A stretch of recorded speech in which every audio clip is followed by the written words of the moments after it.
How to get your Telegram profile link. So in this video, I'll show you step by step how to find and copy your Telegram profile link using your Android device or iOS device. First of all, open up your Telegram app. After you open the Telegram app, now you can tap on this menu at the top left side.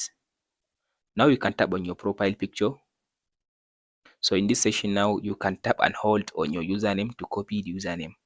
Tap and hold. So now I copy my username of Telegram. So now you can close the Telegram and go and open any browser on your phone. I will use Chrome. After you open any browser, you can tap on this search and you can type in this, as you can see now, HTTPS like this one. So I'll delete the rest one.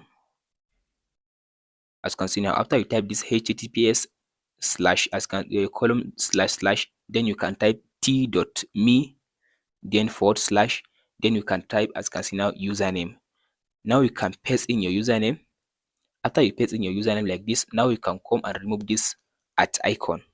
So after you remove this at icon, this symbol, so now you can tap on this. As you can see now, here is your Telegram username, profile link. So as you can see now, as I tap on the link, as you can see now, it opens now my Telegram profile. Here is my Telegram profile. So now you can tap on this link. As you can see now, here it is. Now you can copy the link and go and share it on any social media account that you want to share your Telegram username on it. Hope this video helps you out. Don't forget to like, subscribe, and share.